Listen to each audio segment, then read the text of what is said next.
Hello my crafty friends, it's Terry from Veegstez Creates and today I am here to share with you a tutorial for how to make this gorgeous card. I've recently joined the Lee Holland design team and I absolutely love Lee's illustrations and particularly his dragons. They are just adorable. So this video tutorial is going to be a speed colouring tutorial where I use Copic markers. I'll be colouring with Copic markers, but you can use any brand of markers, alcohol markers, watercolour pens, pencil crayons, whatever is your preferred style to follow along with this.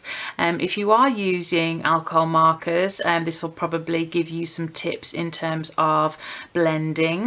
I've also got some other tips for you coming up, so it's not going to be a full speed tutorial to music like another one of my videos which I'll add at the end. I am going to stop and give you some pointers of little sort of tips that I use to sort of step up and enhance my alcohol marker coloured images. So settle yourself back, get yourself a cuppa if that's your thing, and enjoy watching me make this very cute card.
So I just wanted to share a few little tips around blending and colouring with alcohol markers, and little added extra things that you can do to improve your final image. So with this one, I ended up, so the stamp of the hill went to about there. And then I'd cut this panel down to 4 1/4 by 5 1/2 inches. So I extended the hill down just using a fine liner.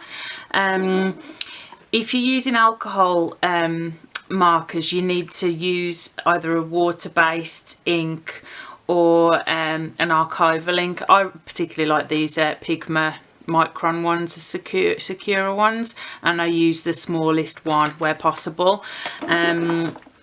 Also, if there's any like little areas where I've gone over the edges and I can't get it off with the colourless blender, just going around the edges with a black fine liner I find really helps. Also doing the grass, obviously there were some bits of black stamped grass there, and then I just made a few more with my fine liner. with the sky, I wasn't too sure what I wanted to do with the sky, and initially I was just going to have a little yellow glow around the couple, and I kind of wish I'd left it at that because I wasn't happy with some of the blending, so I thought I would add in some clouds, and I thought I'll use some white pigment ink to do that, and then so I added that with a sponge, and then I had a look and I thought, yeah, that's okay, but that's quite subtle. And then I thought actually some heat embossed clouds would look nice, and also add more texture to it. And one thing I've noticed actually, by adding clouds, by adding heat embossing using a sponge in like a pouncing motion, it's actually given a really interesting effect, which really lends itself well to clouds. I'm hoping the camera's picking that up, but it's like a sort of bubbly raised effect. It looks absolutely gorgeous, so I'm really glad that I did that, because otherwise I probably wouldn't have added clouds onto this sky. Two other things that I wanted to mention. Even though I am really pleased with the blend on this dragon in particular, I still find that using a white pencil crayon adds a little something extra. So I'll show you what I mean. So just on the very most highlighted bits, I'll just add a little bit of white pencil crayon, and can you see how much that brings that forward, and just a little bit to the head, just where the lightest part of the blend is, and maybe on the nose as well. And to me that just really sort of makes it pop even more.